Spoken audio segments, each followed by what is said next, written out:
जय हिंद दोस्तों, स्वागत है आप सभी का एसएससी आचार्य के ऑफिशियल यूट्यूब चैनल पे। मैं हूं आदिल और मेरे भाई, जैसा आप सभी को मालूम है कि हम लोगों का ये बेस्ट 1000 पीवाईक्यू की सीरीज चल रही है, जो assistant loco pilot, railway protection force के एसआई और कांस्टेबल इन तीनों एग्जाम के लिए बहुत ही ज्यादा कारगर है। और आरपीएफ का तो खैर अब ऑफिशियल नोटिफिकेशन भी आ चुका है और एक बड़ी मात्रा में इसकी जो है भर्ती निकली है। तो आप सभी से जो है एक वो है कि आप भाई मन लगा के पढ़ें, अच्छे से प्रैक्टिस करें। और इस सेशन का, ये जो बेस्ट 1000 पीवाईक्यू की सीरीज चल रही है, इस सेशन का एक डिस्क्लेमर यही है कि जो भी व्यक्ति एक बार अपना सिलेबस कंप्लीट कर चुका है, कृपया करके वही सेशन में जुड़िए, क्योंकि ये सेशन एक प्रैक्टिस सेशन है। तो इस प्रैक्टिस सेशन में कॉन्सेप्ट ना बताते हुए सीधे हम लोग क्वेश्चन को अटैक करेंगे, ना कि कॉन्सेप्ट का प्रॉपर डिटेलिंग करेंगे, ठीक है ना। तो आइए हम लोग स्टार्ट करते हैं आज का सेशन। आज का जो सेशन है वो डे 7 है, 6 मार्च 2024 का, जो कि आज की डेट है। और आप सभी लोग इसके पहले के सेशंस को जाकर के हमारे बेस्ट 1000 पीवाईक्यू के सीरीज के नाम से प्लेलिस्ट पड़ी हुई है, उस प्लेलिस्ट में जाके बाकी सारे सेशन निपटा दो, ठीक है। चलिए, और टेलीग्राम पे जुड़ने के लिए आप @SSC आचार्य, SSC_ आचार्य आप टाइप करेंगे तो आपको मिल जाएगा हमारा टेलीग्राम चैनल। चाहे आप तो स्क्रीनशॉट भी इसका ले सकते हैं, स्क्रीनशॉट लेकर के आप QR कोड को स्कैन करेंगे, सीधे हमारे टेलीग्राम चैनल पर लैंड करेंगे। क्या क्या बेनिफिट्स है? पीडीएफ्स मिल जाएंगी, क्विजेज होते हैं, और उसके साथ साथ और भी अदर सब्जेक्ट्स के भी स्टडी मटेरियल्स, जो इंपॉर्टेंट न्यूज वगैरह होती है वो सारी प्रोवाइड की जाती है, ठीक है। तो आइए देखते हैं आज का पहला सवाल क्या है मेरे भाई। पहला सवाल है, किसी राशि पर 12.5% की दर से 2 वर्ष का साधारण ब्याज ज्ञात कीजिए यदि समान राशि का समान दर पर समान अवधि का चक्रवृद्धि ब्याज 510 रुपए है। तो आपका सबसे पहला काम क्या होना चाहिए कि आप 12.5% को लिखिए फ्रैक्शन में 1/8, और ये जो हर यानी डिनोमिनेटर दिया है, क्योंकि ये पूरी स्टोरी 2 वर्ष की है, इसीलिए आप इस डिनोमिनेटर का स्क्वायर करके प्रिंसिपल मानेंगे उसे, यानी 64 आपका क्या होगा? प्रिंसिपल होगा इस सवाल में। तो जैसे ही 64 प्रिंसिपल होगा, आप इसका 1/8 करेंगे, जो कि हमारा ब्याज दर है भिन्न में यानी फ्रैक्शन में। तो पहले वर्ष का ब्याज हो जाएगा 8, दूसरे वर्ष के लिए भी आप 1/8 करेंगे तो ब्याज हो जाएगा 8, और जब हम दूसरे वर्ष के ब्याज पे ब्याज वाले पार्ट पे जाएंगे तो इसका 1/8 करेंगे तो क्या बनेगा? 1/8 करेंगे किसका? इस 8 का, तो क्या बनेगा? 1 बनेगा, ठीक है। तो अब आपको दिख पा रहा होगा कि जो कंपाउंड इंटरेस्ट यानी चक्रवृद्धि ब्याज है मेरे भाई, वो चक्रवृद्धि ब्याज कितना है? 8 8 16 और 1 17। बट चक्रवृद्धि ब्याज असल में रुपए में कितना दिया हुआ है? वो दिया है रुपए में 510, ऊपर देखिए, ठीक है। तो 1 का मान क्या होगा रुपए में? 30। हमसे क्या पूछ रहा है? साधारण ब्याज बताइए। तो साधारण ब्याज में 8 और 8 को जोड़ेंगे तो 16 बनेगा। तो एसआई होगा 16 या फिर 16 गुणा 30, क्योंकि सब कुछ 30 गुणे पे है, यानी 480। Option number A. यहां तक क्लियर हो गया? चलो नेक्स्ट क्वेश्चन। एक रेलगाड़ी 20 सेकंड में एक खंबे को पार करती है और यह 5 किलोमीटर प्रति घंटा की चाल से विपरीत दिशा से आ रहे एक साइकिल चालक को 18 सेकंड में पार करती है। रेलगाड़ी की चाल ज्ञात कीजिए। बहुत सिंपल सा सवाल है, आपको सिर्फ इनके टाइम का रेशियो लिखना है कि टाइम का रेशियो क्या है? 20 सेकंड और 18 सेकंड। आप देखेंगे कि 20 सेकंड और 18 सेकंड की कहानी ये है कुछ कि इस 20 सेकंड कब लग रहा है? जब रेलगाड़ी जो है एक अपनी खुद की चाल से अपनी डिस्टेंस ट्रेवल कर रही है। और 18 सेकंड कब है? जब उनकी सापेक्ष गति काम कर रही है, यानी उसकी खुद की भी चाल काम कर रही है और उसके साथ साथ उस व्यक्ति का जो साइकिलर है उसकी भी चाल काम कर रही है। तो उनकी सापेक्ष गति से 18 सेकंड लग रहा है, ठीक है। तो इनके जो इनका स्पीड का रेशियो होगा वो रिवर्स रेशियो होगा, यानी 9:10। ये कैंसिल होकर क्या आ गया? 9:10। और आप क्या कह सकते हो कि सर 9:10 में अभी जस्ट मैंने बताया कि अगर हम ट्रेन की स्पीड को x मान लें, for example x kilometre per hour, ठीक है, तो आप कहोगे सर पहले केस में केवल x की स्पीड काम करी, बट दूसरे वाले में सापेक्ष गति यानी x + 5 काम कर रही है। यहां से जब आप क्रॉस में मल्टीप्लाई करोगे तो 10x बराबर आ जाएगा 9x + 45, यानी यहां से x का मान जो कि चाल है किसकी? ट्रेन की, वो आ जाएगी 45 किलोमीटर प्रति घंटा। Option number 3। क्लियर हो गया? चलो आगे बढ़ते हैं। अगला प्रश्न क्या है? ए, बी और सी एक साथ एक वृत्ताकार स्टेडियम के परित घूमना शुरू करते हैं। क्रमशः 42, 63 और 84 सेकंड में एक एक चक्कर पूरा करते हैं। चलना शुरू करने के कितने समय बाद वह पुनः आरंभ बिंदु पर मिलेंगे? याद रखिए, आरंभ बिंदु पे मिलना है, आपस में नहीं मिलना, आरंभ बिंदु पे मिलना है, यानी इन तीनों का एलसीएम हमें लेना पड़ेगा। यानी इन तीनों का एलसीएम लेना पड़ेगा किसका? इसका 42, 63 और 84 का। तो मेरे भाई जब भी आप 42, 63 और 84 का एलसीएम लेंगे तो आप चाहो तो ऑप्शन से भी ले सकते हो और वैसे भी कर सकते हो। क्या तरीका है, ये 21 गुणा 2 दिया हुआ है, ये 21 गुणा 3 दिया हुआ है और ये 21 गुणा 4 दिया हुआ है।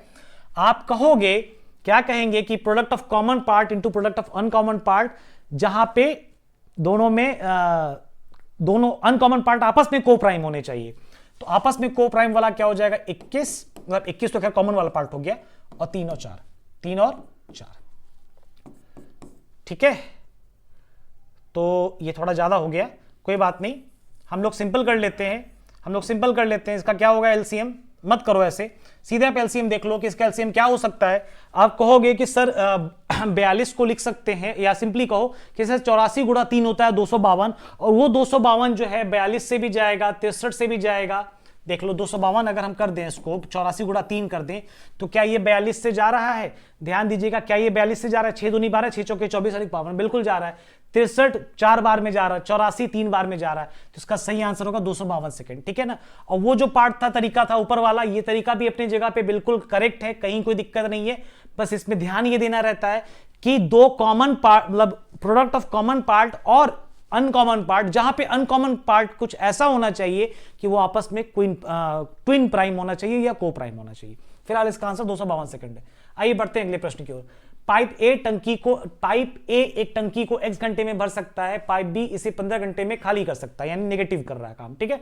यदि दोनों पाइप एक साथ खोल दिए जाएं तो टंकी 7 घंटे 30 मिनट में भर जाती है, यानी कि जो पॉजिटिव पार्ट है, जो एक्स वाला काम है, वो पॉजिटिव इतना कर रहा है कि भाई नेगेटिव काम जो है बैलेंस हो जा रहा है। तो कहानी कुछ ऐसी है कि जब ए बी मिलके काम कर रहे हैं तो 7.5 घंटे में काम हो रहा है, केवल जब बी अकेले काम कर रहा है तो काम 15 घंटे में हो रहा है। वो काम कौन सा है, खाली करने वाला है। तो टोटल काम हमने अगर 15 माना तो इनकी क्षमता 2 है, इनकी क्षमता माइनस में 1 है। तो यहां से पता चला कि ए की क्षमता क्या होगी, प्लस में 3 होगी, तभी तो ये राउंड फिगर में आके कट पिट के 2 बनेगा ना, +3 - 1 करके 2 बनेगा। तो ए की क्षमता प्लस में 3 होगी, और यही पूछ रहा है कि क्या पूछ रहा है भाई, x का मान ज्ञात कीजिए। तो x का मान यानी ए अकेले कितनी देर में भर लेगा, तो 15 काम को ए जो है कितने टाइम में करेगा, 3 के दर से 5 घंटे में कर देगा, यानी x का मान क्या होगा 5 आवर्स, ठीक है। ये RRB ALP CBT 2 physics and maths वाली जो कैटेगरी होती है उसमें था ये, ठीक है। चलो नेक्स्ट देखते हैं। एक नल एक टैंक को 25 मिनट में भर सकता है और एक अन्य नल उसी टैंक को 50 मिनट में खाली कर सकता है। यदि वे दोनों नल एक साथ खोल दिए जाते हैं तो टैंक को भरने में कितना समय लगेगा। तो जो भरने वाला है वो 25 मिनट में भर रहा है, जो खाली करने वाला है वो 50 मिनट में खाली कर रहा है। यहां तक तो हम लोग सही समझे, बिल्कुल। टोटल काम होगा 50, तो इसकी कार्य क्षमता होगी 2 और इसकी कार्य क्षमता होगी 1। लेकिन जो ग्रॉस में कार्य क्षमता होगी, जिसमें ए और बी दोनों साथ में काम कर रहे होंगे, तो ये 1 नहीं, ये -1 है ना, क्योंकि ये खाली करने वाला है, ठीक है ना, ये खाली करने वाला। तो जो ग्रॉस में कार्य क्षमता होगी वो 2 - 1 यानी 1 काम प्रति घंटा की होगी, घंटा नहीं मिनट में काम बात हो रही है। तो 1 काम प्रति मिनट में होगा। और क्या सवाल कह रहा है, भरने में, तो टैंक को भरने में कितना समय लगेगा भैया, यही काम इसी दर से काम हो रहा है। काम है कितना 50/1, तो कितना टाइम लगेगा 50 मिनट लगेगा, ठीक है, 50 मिनट लगेगा। आगे समझ में। तो मेरे भाई अगर सेशन पसंद आ रहा है, सेशन अच्छा लगा तो सेशन को लाइक करो, कमेंट्स करो, सेशन को ज्यादा से ज्यादा लोगों तक शेयर करो। फटाफट से आगे बढ़ते हैं, ठीक है।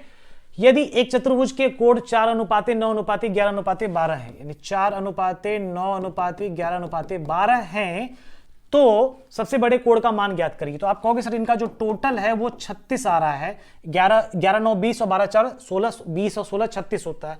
बट असल में इनका इंटरनल एंगल का सम कितना होता है, वो 360 डिग्री होता है, यानी 10 गुणे पे।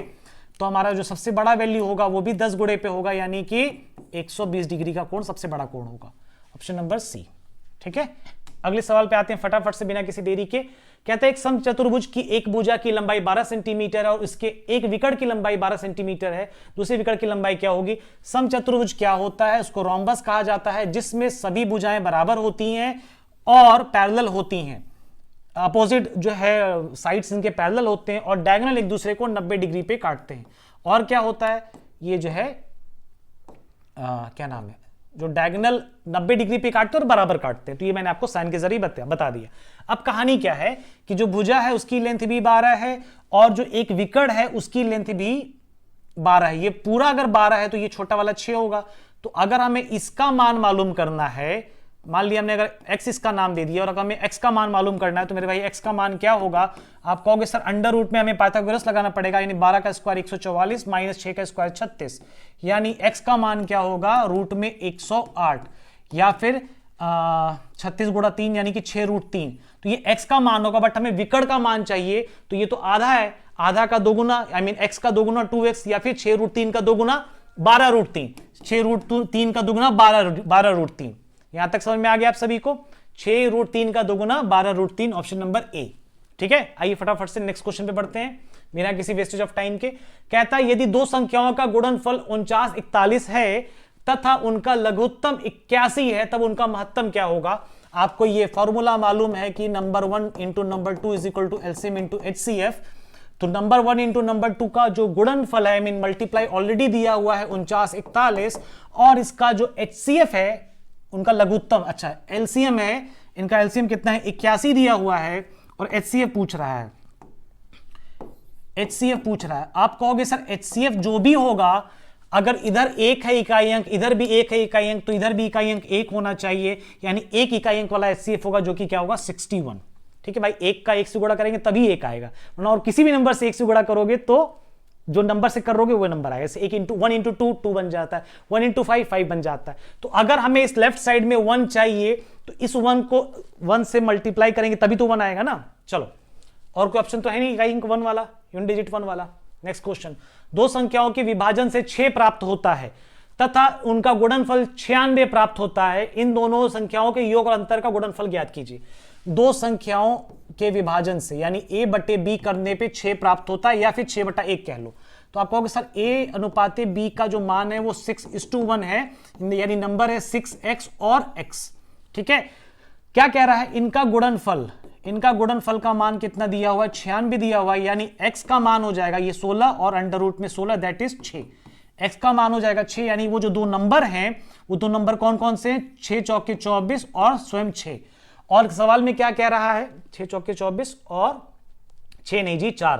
क्या कर रहे हैं तेजी में? यहां 4 करो, ये 4 हो जाएगा, और 6 चौके 24 तो सही था अपनी जगह पे, लेकिन यहां पे दूसरा संख्या 4 होगा। ठीक है, दूसरा संख्या 4 होगा।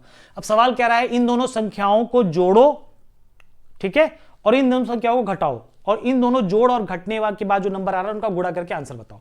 तो जोड़ देते हैं भाई, 24 4 कितना बन जाएगा? 28 बन जाएगा, और घटा भी देते हैं, 24 - 4 कितना बन जाएगा? 20 बन जाएगा। इन दोनों का गुणा कितना होता है? 560 होता है। 560 ही हमारा क्या होगा मेरे भाई? इसका आंसर होगा 560, इसका सही आंसर होगा।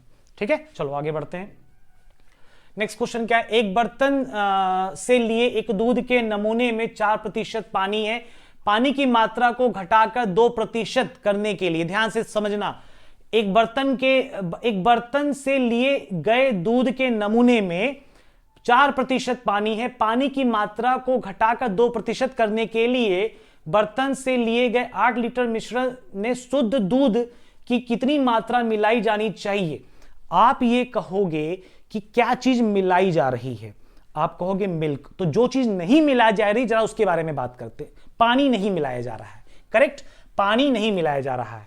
तो आप कहोगे कि सर अगर हम पानी नहीं मिला रहे हैं, या आप ऐसे समझो कि जो चीज नहीं मिलाया जा रहा है, वाटर, तो हम लोग ये काम जो करने वाले हैं ये वाटर पे करेंगे। ठीक है, तो वाटर जो है, वाटर का कॉन्सेंट्रेशन 4% से घट के कहां पहुंच रहा है? 2% पे पहुंच रहा है, किसका? वाटर का कॉन्सेंट्रेशन। ठीक है, तो मिक्सचर का जो कहानी होगा वो जस्ट इसका रिवर्स होगा, यानी 1:2 होगा, यानी 1:2 होगा। यानी मिक्सचर अगर पहले 8 लीटर का था, मिक्सचर अगर 8 लीटर का था, ध्यान दीजिएगा, मिक्सचर अगर 8 लीटर का था तो मिक्सचर बाद में कितना बन गया? 16 लीटर का बन गया। और क्या पूछ रहा है? कितना मात्रा मिलाया जाना चाहिए, दूध मिलाया जाना चाहिए। तो आप कहोगे सर पहले 8 लीटर था, बाद में 16 लीटर हो गया, तो क्या मिला? कितना एक्स्ट्रा बढ़ गया? 8 लीटर बढ़ गया। और क्या 8 लीटर क्यों बढ़ा है? क्योंकि 8 लीटर दूध मिलाया गया है। तो इसका सही आंसर क्या होगा? 8 लीटर्स। यहां तक समझ में आ गया? चलो नेक्स्ट क्वेश्चन देखो। वर्तमान में सीमा और रीमा की आयु का अनुपात 2:3 है। सीमा रीमा से 6 वर्ष छोटी है। कौन कौन है भाई? सीमा है और रीमा है। क्या कह रहा है, सीमा और रीमा की आयु का अनुपात 2:3 है। कब का है, वर्तमान का है, बिल्कुल वर्तमान में। सीमा रीमा से 6 वर्ष छोटी है, सीमा रीमा से 1 छोटी बट असली में 6 वर्ष छोटी है, यानी सीमा की जो एज है वर्तमान में वो 6 दूनी 12 वर्ष है, और रीमा की जो वर्तमान में एज है वो 6 3 18 वर्ष है। सवाल में क्या कह रहा है, 6 वर्ष बाद सीमा और रीमा की आयु का अनुपात क्या होगा, तो 12 6 18 कह लो और 18 6 24 कह लो, यानी अनुपात होगा 3:4। Option number C. ठीक है, अच्छा लग रहा है सेशन। उत्तम समपर्वत एलसीएम उनके महत्तम समपर्वत एचसीएफ का 26 गुना है। महत्तम समपर्वत और एलसीएम का जो योग है वो 728 है। यदि इनमें से एक संख्या 81 है तो दूसरी संख्या ज्ञात कीजिए। आप ध्यान दीजिएगा कि ये इसको आप 729 कर लीजिएगा, 728 नहीं होगा, ये 729 कर लीजिएगा इसको, ठीक है, 729 कर लीजिएगा। देखिए क्वेश्चन क्या कह रहा है कि एलसीएम और एचसीएफ की कहानी कुछ ऐसी है कि एलसीएम जो है वो एचसीएफ का 26 गुना है, यानी अगर हम सिंपल सी बात करें तो एलसीएम अगर 26x है और ये x है तो इनका योग कितना होगा, 27x होगा, जिसका मान कितना दिया हुआ है, 729 दिया हुआ है। तो 729 क्या होता है, 27 का स्क्वायर होता है मेरे भाई। तो यहां से x का मान क्या आ जाएगा, 27 आ जाएगा, यानी एलसीएम क्या हो गया, यानी एलसीएम क्या हो गया 26 गुणा 27, और एचसीएफ क्या हो गया खुद 27।